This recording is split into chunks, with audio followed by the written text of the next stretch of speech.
A Caminho da Luz, História da Civilização à Luz do Espiritismo, um livro da editora FEB, de autoria de Francisco Xavier, pelo Espírito Emmanuel. Capítulo 22. A Revolução Francesa. A França no século XVIII. É uma coisa interessante, porque embora tenha sido extremamente trágica a Revolução Francesa, como toda revolução é trágica, mas ela foi um marco para a história da humanidade, a partir de vários eventos, de vários fatos que foram impulsionados por essas ações, por essas atitudes e pelas consequências dessas atitudes, principalmente a Constituição, derivada desta revolução.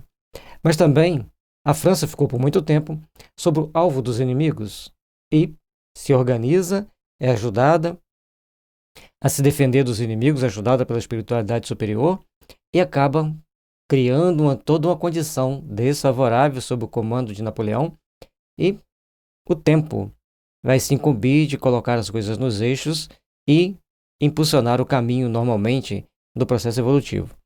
E interessante que, para que acontecesse a Revolução Francesa, primeiro acontece a independência dos Estados Unidos. E com isso, uma coisa passa para outra, que passa para outra, e cria-se uma bola de neves, que cada um vai passando por as experiências mais dolorosas, até que um dia consigamos entender que a melhor revolução que possamos fazer é no nosso íntimo, aprendendo a praticar o Evangelho, aprendendo a sermos solidários. A independência americana acendera o mais vivo entusiasmo no ânimo dos franceses, humilhados pelas mais prementes dificuldades depois do extravagante reinado de Luís XV. E a gente tem que ver, ao longo da história, tem um que antecede fazendo lambanças. E o coitado que vem depois para organizar as lambanças do que fez antes, já tem o povo preparado para um ataque ou para ações que vai criar mais desestabilização. O que é importante que as autoridades devem procurar entender que as massas podem ser manipuladas por longo tempo, mas não por todo o tempo. E essas manipulações das massas trazem sempre condições bem trágicas para o grupo, para a elite que domina o país. Observando isso atentamente, procurando entender esses princípios, logicamente que todos seguirão melhor patamares de evolução, melhores patamares de entendimento.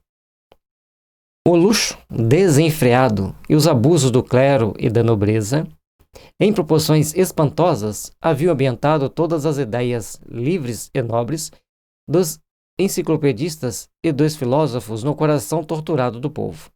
A situação das classes proletárias e dos lavradores caracterizava-se pela mais hedionda miséria. Os impostos aniquilavam todos os centros de produção, salientando-se que os nobres e os padres estavam isentos desses deveres. Então, cria-se impostos pesados para a classe trabalhadora, mas os nobres e os padres não pagavam imposto. E a igreja, até hoje, em alguns países, não paga imposto. Mas tem a condição de que ela presta serviços comunitários de importância para o Estado.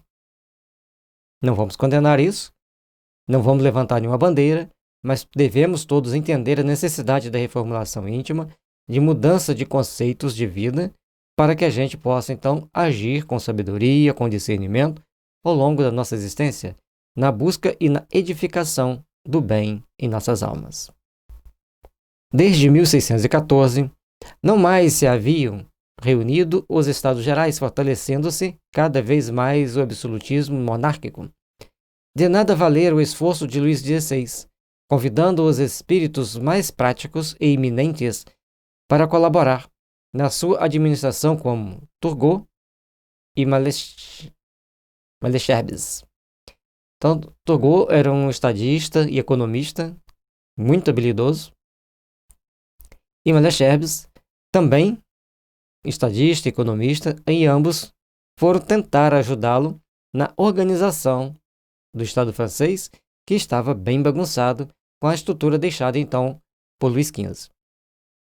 E essa desorganização, inclusive Turgot foi afastado da vida pública e colocado no que chamaria hoje de prisão domiciliar. Ele foi para as fazendas dele, ficar lá, não poderia sair, porque ele mostrou para o rei que ele estava gastando demais. E por estar gastando demais, estava trazendo problemas para o império. Não gostou daquela fala, tomou atitude arbitrária e em tudo foi criando-se condições para ataques maiores, para situações mais complexas depois. O bondoso monarca, que tudo fazia para reerguer a realeza de sua queda lamentável, em virtude dos excessos do seu antecessor no trono, mal sabia, na sua pouca experiência dos homens e da vida, que uma era nova começava para o mundo político do Ocidente, com transformações dolorosas que lhe exigiriam a própria vida. Por mais que ele trabalhasse naquela tentativa de organização, alguém já tinha planejado, já tinha sido delineado no plano espiritual superior que ele arcaria com as consequências de todos os desmandos que a França viera feita antes, e certamente no processo kármico dele tinha alguma coisa para ele passar por essa horrenda situação. Reunidos em maio de 1789, os Estados Gerais, em Paris, explodiram os maiores desentendimentos entre os seus membros. Não obstante, a boa vontade e cooperação de Necker, em nome do rei. Transformada a reunião em Assembleia Constituinte, precedida de numerosos incidentes, inicia-se a Revolução enxergada pela palavra de Mirabeau. Interessante que Mirabeau, ele defendia sim a Revolução, mas fazendo uma transformação moderada, deixando que a monarquia estabelecesse, mas que tivesse também uma parte constitucional, uma constituição visando uma reorganização política. Mas o grande problema é que a multidão já estava inflamada contra os abusos da monarquia. Época das sombras. E as sombras sempre tiveram presente na Europa das suas mais variadas circunstâncias e atitudes bem complexas foram sendo tomadas. Começou no Egito, aliás, Babilônia, Israel, Egito, sempre tiveram o seu lado nebuloso dos sacrifícios aos deuses. Embora entre os hebreus o sacrifício humano era raro, mas entre os egípcios era bastante comum, por um período. E depois na Grécia, a Grécia é cheia de controvérsias na história grega, detalhes que a gente prefere abster de entrar, e quando o Império Grego perde seu poderio, e o poder então é conduzido para Roma, bem organizada, bem estruturada por a espiritualidade, selecionando os espíritos que ali reencarnariam, conforme já estudamos antes, mas eles abandonam, quando encarnados, a preparação que eles tinham tido no plano espiritual para a diplomacia, para a reorganização do império pelo diálogo, pela conversa construtiva, e iriam conquistar os povos vizinhos também pelo mesmo jeito, mas deveriam conquistar pela sabedoria, tentaram ir pela força, criaram um mutirão de ódio, e acaba que a Roma perde seu poderio, perde seu domínio sobre a organização europeia, e depois passam por sérias provações, vem a Idade Média e toma provação para a Europa, e agora tenta vir com o Iluminismo, tenta vir a Revolução Francesa, e sempre manchada pelas sombras. Porque quando você começa a criar as bases do ódio, você cria um colchão de espinhos pronto para dilacerar quem ali tente se deitar. Derrubada a Bastilha, em 14 de julho de 1789, e após a célebre Declaração dos Direitos do Homem e do Cidadão, uma série de reformas se verifica em todos os departamentos da vida social e política da França. Começa, então, a partir daquele momento, fazer uma série de reformas que eram úteis, que eram importantes, necessárias, definidas pela espiritualidade superior. Aquelas renovações, todavia, preludiavam os mais dolorosos acontecimentos. Famílias numerosas aproveitavam a trégua, buscando o acolhimento de países vizinhos. E o próprio Luís XVI tentou atravessar a fronteira sendo preso em Verenas e reconduzido a Paris. E o que eu achei interessante é que ele tenta fugir para o sul em direção à Espanha e não para o norte em direção à Alemanha ou à Bélgica, ou Holanda, né, no caso, porque estava bem mais perto. Ele andou 590 quilômetros para o sul, distância suficiente para atravessar qualquer uma das fronteiras, ou com a Holanda, ou com a Alemanha. Motivos políticos e outras situações deveriam existir nessa situação.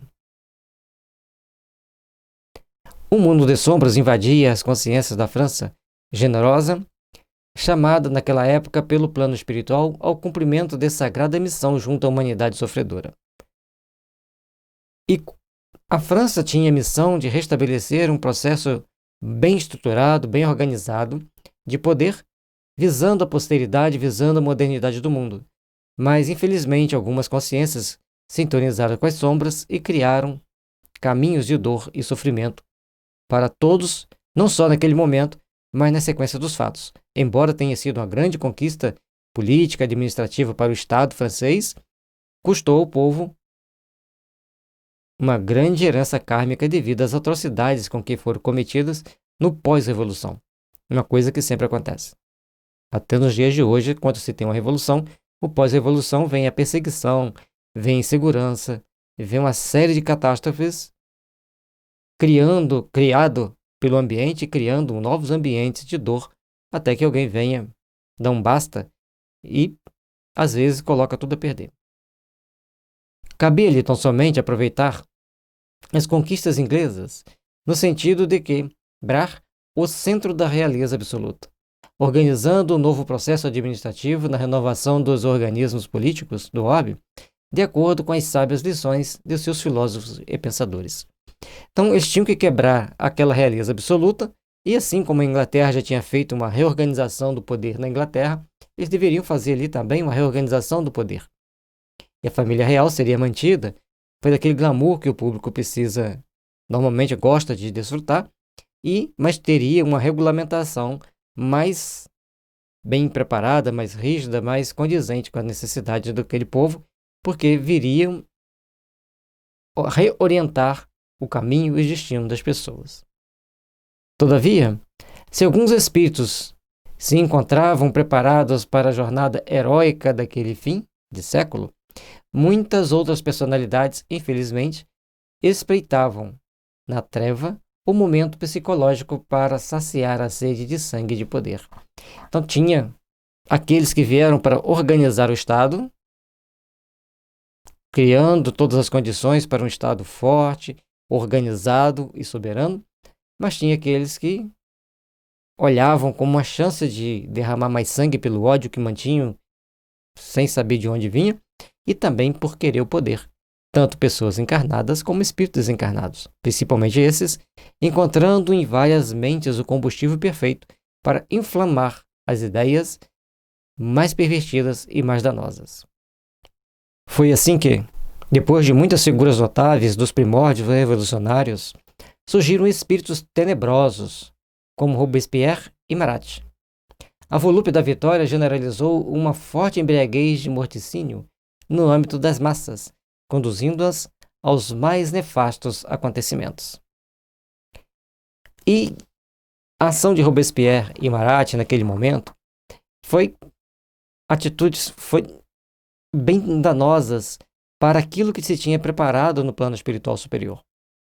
Embora Marat fosse uma pessoa que conduzia bem pelo diálogo, mas Robespierre queria bem aquelas ações que as sombras queriam. E o importante de estudar esse movimento revolucionário à luz da doutrina espírita, porque quando a gente lê aqui, vendo as ações das trevas aqui e acolá, na hora que a gente vai pegar a história dos livros de história para ler, a gente vai dar uma outra interpretação, vai ter uma outra visão dos fatos. Contra os excessos da Revolução. A Revolução Francesa, desse modo, foi combatida imediatamente pelas outras nacionalidades da Europa, que, sob a orientação de Pitt, ministro da Inglaterra, sustentaram contra ela e, por largos anos, uma luta de morte. Logicamente que todos os países que viviam como uma monarquia organizada do jeito deles, com todas as regalias, não queriam ver uma revolução tirando os poderes da monarquia e, principalmente, pelo povo tomando atitudes de poder e muitas das vezes perigosas.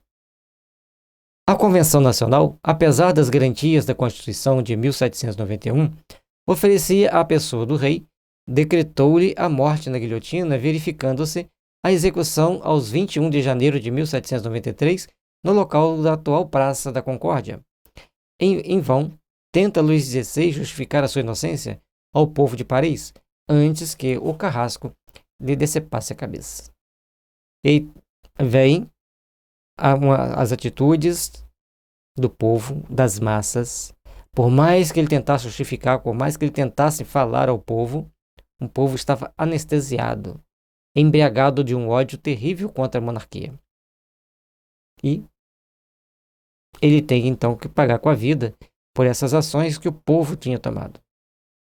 As palavras mais sinceras afluem-lhe aos lábios, suplicando a atenção aos súditos, numa onda de lágrimas e de sentimentos que lhe borbulhavam no coração, não obstante a sua calma aparente.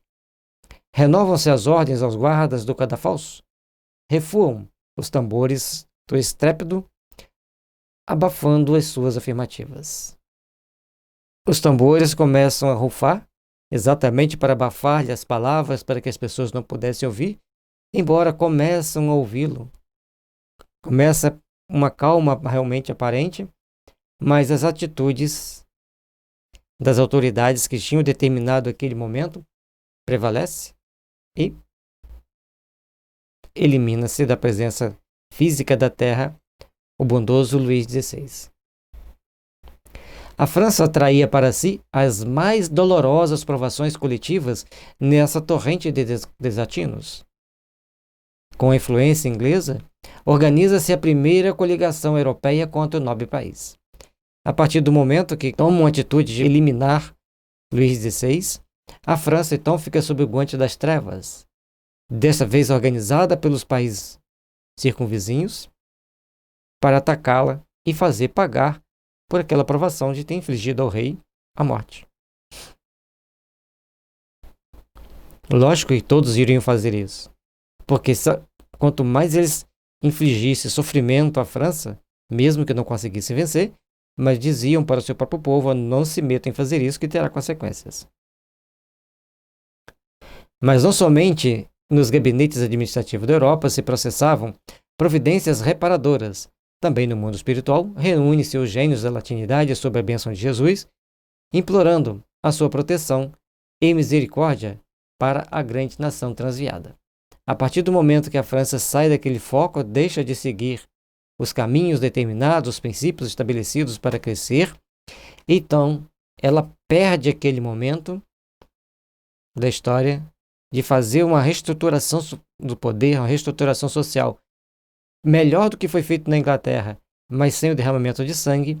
Eles enveredam pelo derramamento de sangue e atraem sobre si sucessivas situações de resgate coletivo. Aquela que fora corajosa e singela filha de Dom Remy volta ao ambiente da antiga pátria, à frente de grandes exércitos de espíritos consoladores, confortando as almas aflitas e aclarando novos caminhos. Numerosas caravanas de seres flagelados, fora do cárcere material, são por ela conduzidos às plagas da América para as reencarnações regeneradoras de paz e de liberdade. Então ele está se referindo aqui a Joana d'Arc, que cria todo um aparato de proteger, de socorrer aqueles espíritos que cometeram erros enormes, né, para o devido resgate, reencarnando nas Américas, principalmente no Brasil. O período do terror. As leis das compensações é uma das maiores e mais vivas realidades do universo. Sob as suas disposições sábias e justas, a cidade de Paris teria de ser, ainda por muito tempo, o teatro de trágicos acontecimentos. Foi assim que se instalou o hediondo Tribunal Revolucionário e a chamada Junta de Salvação Pública, com os mais sinistros espetáculos do patíbulo. Patíbulo é onde vai colocar as pessoas para serem sacrificadas ou passar pela punição de perda da vida. Então, cria-se aquele tribunal e vai dando largo curso às execuções. Como eu disse antes, Todas as revoluções trazem prejuízos drásticos, que se as pessoas tomassem ações mais objetivas, mais construtivas em prol do bem, muitas delas seriam evitadas ou até mesmo nem existiriam. A consciência da França viu-se envolvida em trevas espessas. A tirania de Robespierre ordenou a matança de numerosos companheiros e de muitos homens honestos e dignos. Erradamente, Carlota de Corday entregou-se ao crime na residência de Marat, com o propósito de restituir a liberdade ao povo de sua terra e expiando seu ato extremo com a própria vida. Então, ela era uma defensora da monarquia, achava que tinha que reorganizar o Estado pela monarquia, e Marat era um grande orador que, embora seja bem moderador, bem mais moderado do que Robespierre, mas ele moderava a situação para que as coisas caminhassem para um objetivo de equilíbrio. E a Carlota de Corday vai lá e elimina Marat, criando assim uma brecha maior para as livres ações fora do controle de Robespierre, criando grandes problemas para a França de novo. E logicamente que ela espia com a própria vida, porque se ela matou um dos líderes, a lei ali era dente por dente, ouro por ouro. Ocasiões houve em que subiram ao cadafalso mais de 20 pessoas por dia, mas Robespierre e seus sequazes não tardaram muito a subir igualmente os degraus do patíbulo, em face da reação das massas anônimas e sofredoras. Eles mesmos criando todas as condições de matar, ele e todos aqueles que lideravam junto dele, também as massas colocam e eliminam. As ações violentas só levam a violência maior. Por mais que se queiram criar mecanismos inteligentes de controle das massas, escapa das mãos. A melhor forma é a evangelização, nos padrões espíritas, porque o espiritismo mostra a nossa relação de causa e efeito com a vida, nossas relações de causa e efeito com as necessidades evolutivas de cada um de nós. E com isso, a oportunidade que vem para todos nós é de nos erguermos para a luz, nos erguermos para os bons andamentos da melhoria íntima de cada um de nós e, com isso, a coletividade muda conosco. Logicamente que muitas pessoas acham que só por meio de uma revolução muito violenta vai se mudar a rota das situações e das coisas. Mas quando se muda pela violência, ela torna-se cíclica. Ela volta àquele mesmo ponto, ela vai estar sempre voltando, até que as pessoas aprendam a viver dentro de um processo diplomático, de uma política sólida de respeito mútuo entre todos e principalmente de organização do Estado para que todos possam ter os direitos básicos necessários à vida. A Constituição. Depois de grandes lutas com o domínio das sombras, conseguem os gênios da França esperar aos seus homens públicos a Constituição de 1795. Os poderes legislativos ficavam entregues ao Conselho dos 500 e ao Conselho dos Anciães, ficando ao Poder Executivo confiado a um diretório composto de 5 membros. Então já não tinha mais a figura de um presidente ou de um primeiro-ministro, era um diretório, 5 pessoas, tinha que chegar a um acordo, tinha que se discutir aqueles acordos entre os 5 e a parte legislativa ficava sob o conselho daqueles que poderiam ser escolhidos dentro da sociedade. Estabelece-se dessa forma uma trégua de paz aproveitada na construção de obras notáveis do pensamento. Os centros militares lutavam contra os propósitos de invasão de outras potências europeias, cujos tronos se sentiam ameaçados da sua estabilidade. Em face do advento das novas leis do liberalismo, os políticos se entregavam a uma vasta operosidade de edificação, vingando, nesse esforço, as mais nobres realizações. A partir do momento que as pessoas observam a força do povo, começam a tomar atitudes e ações bem condizentes com a necessidade de ambos, dos políticos e dos povos, para criar organizações mais sólidas, mais bem estruturadas e mais leais aos interesses da nação em geral. E nesse momento, a espiritualidade superior aproveita para edificar e fazer surgir, nascer, né? Vingar aqui está nesse sentido, as mais nobres ideias e as mais nobres realizações, não só da França, mas também nos seus vizinhos.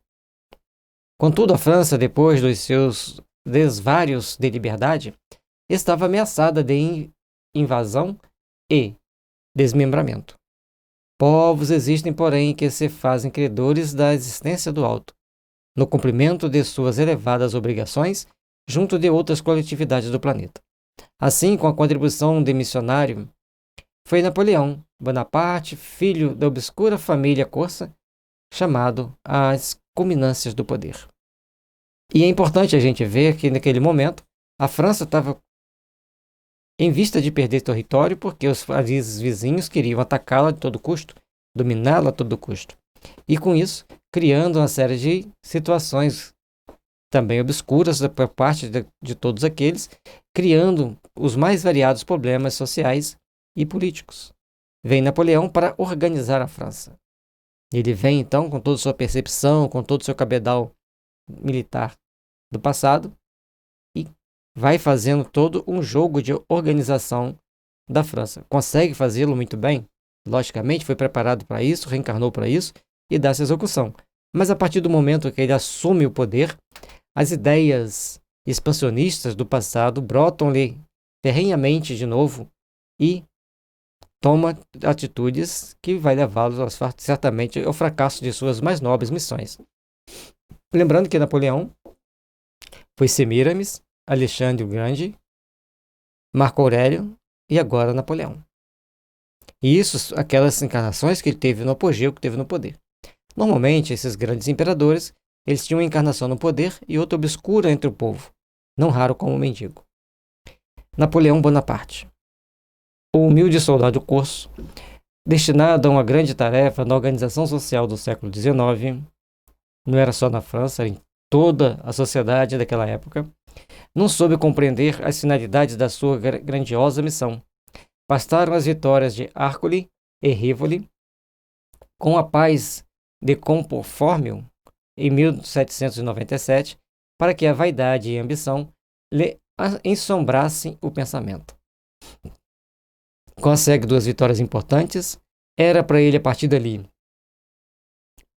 partir para a organização social da França, reestruturá-la sob bases firmes, dentro de um sistema compatível com a necessidade francesa, enveredou por outros caminhos, recobrando a índole que teve na Grécia, no Egito, na Mesopotâmia e também em Roma, aquela índole agressiva, índole de conquistar e tentar conquistar em 1700, quase 1800, era muito diferente das épocas passadas onde se conquistava povos desorganizados ou enfraquecidos politicamente, socialmente, militarmente. Ali estavam todos mais ou menos no mesmo nível, era uma atitude mais árdua e teria logicamente contra-resposta.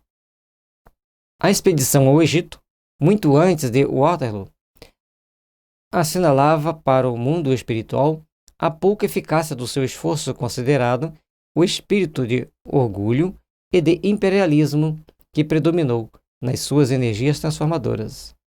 Assediado pelo sonho de domínio absoluto, Napoleão foi uma espécie de líder transviado da França do liberalismo. Logicamente que eu mudei uma palavra ali por questões do mundo atual.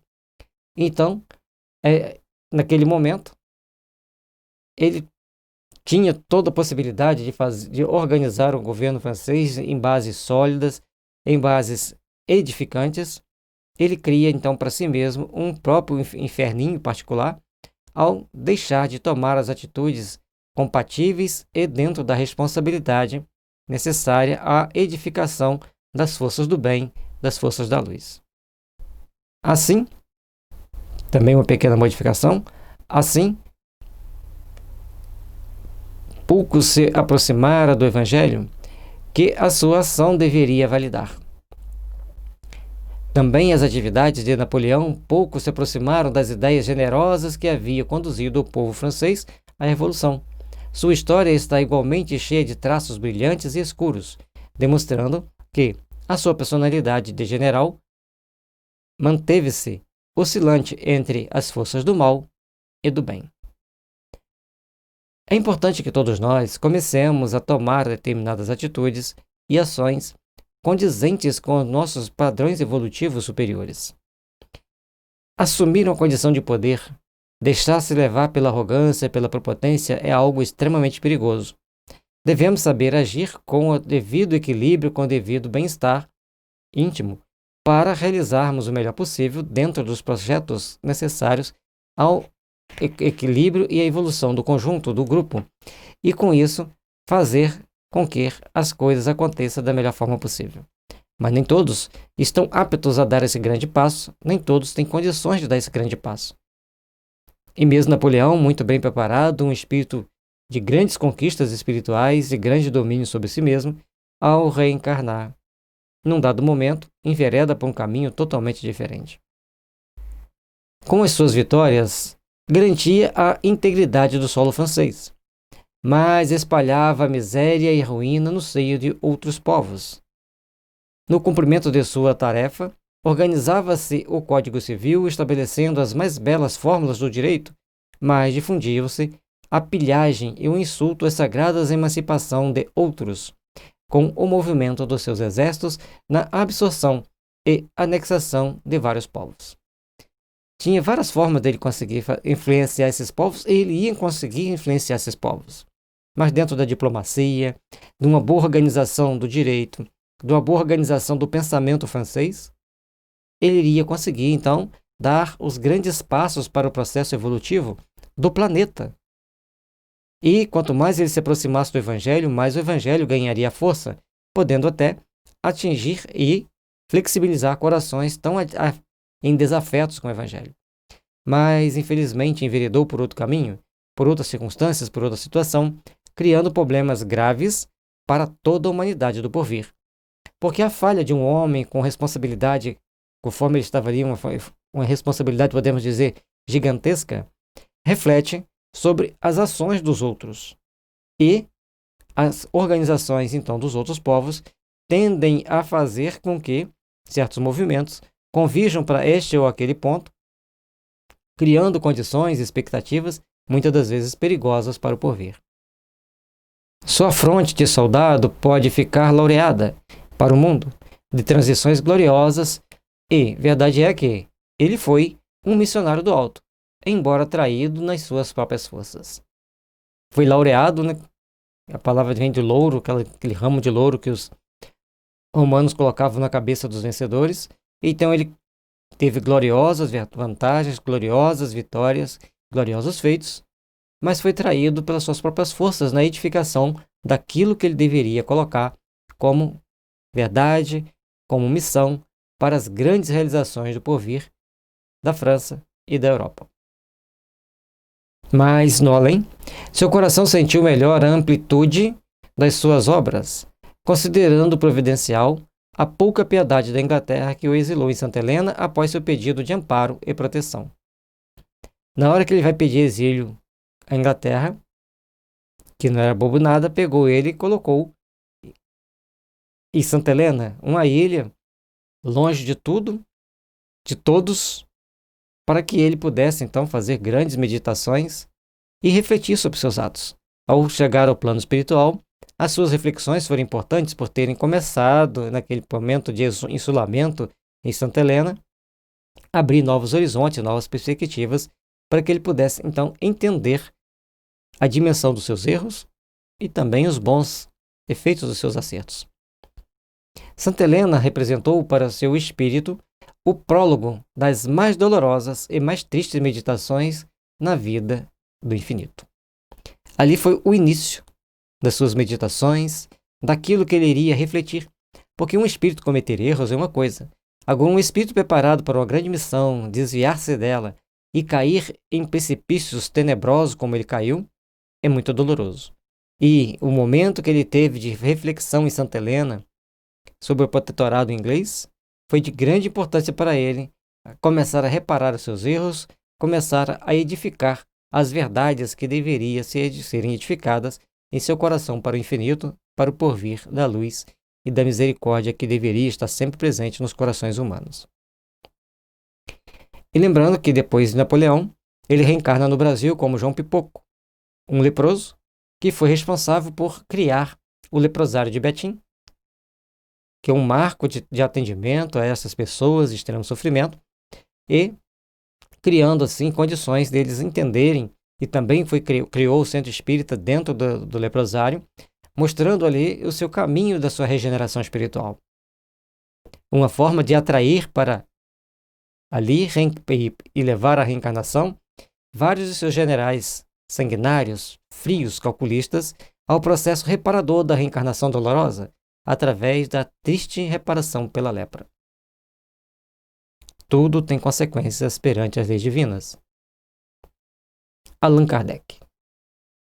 A ação de Bonaparte, invadindo as searas alheias com o seu movimento de transformação e conquistas, fugindo à finalidade de missionário de reorganização do povo francês, compeliu o mundo espiritual a tomar enérgicas providências contra o seu despotismo e vaidade orgulhosa. Aproximavam-se os tempos em que Jesus deveria enviar ao mundo o Consolador de acordo com as suas auspiciosas promessas. Então, naquele momento, essas organizações espirituais que já tinham preparado o coração francês para trazer a doutrina espírita, o Consolador prometido por Jesus, estava passando por determinada situação constrangedora e delicada, precisando assim que Jesus enviasse um grande colaborador seu durante dos milênios aqui na Terra, que na minha opinião, é a reencarnação de Aristóteles, que tinha sido Amenófis IV, Cornélio, o centurião que viu Jesus, e também Ian Hus. Amenófis IV, nada mais do que professor de Moisés, Pinehas e Mernefitá, um grande sacerdote que orientou e educou os principais líderes egípcios da época. Depois, como Cornélios, ele foi um centurião romano que foi mandado para Israel para coordenar várias atividades, porque ele era poliglota, facilitava o convívio entre aquela região marcada por grandes turbulências. E também ele acompanharia Jesus de perto durante aquele processo de prisão, amenizando as ações nefastas de todos contra Jesus, tanto de judeus quanto de romanos. E mais tarde, como Ian Hus, ele era o precursor do protestantismo, que nasceria forte, fragmentando a Igreja Católica e todo o seu poderio perante o Estado e criando as bases para que depois viesse surgir o Consolador. Então ele vem como aquele que traz ao mundo as bases do amparo e do esclarecimento das almas para a realidade transcendente da vida, a vida espiritual, a reencarnação. E se a gente observar, Sócrates e Platão passam mensagens na codificação. Aristóteles não. Então, muito possivelmente, Kardec seja a reencarnação de Aristóteles.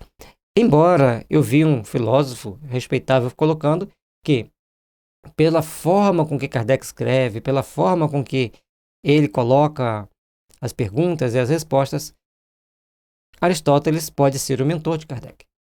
Então, é mais uma possibilidade, respeitamos todas, mas ele não era ninguém pequeno. E o fato de ter sido Aristóteles não o torna menor. Mostra que ele foi bem preparado ao longo de várias existências para cumprir uma missão das mais importantes para a humanidade. Apelos ardentes são dirigidos ao Divino Mestre pelos gênios tutelares dos povos terrestres. Assembleias numerosas se reúnem e confraternizam nos espaços, nas esferas mais próximas da Terra. E a partir daquele momento, desce à Terra inúmeros missionários do bem, com as missões mais bem definidas, mais bem organizadas, para reestruturação, para reelaboração da vida e do cenário político e militar da humanidade. E também religioso.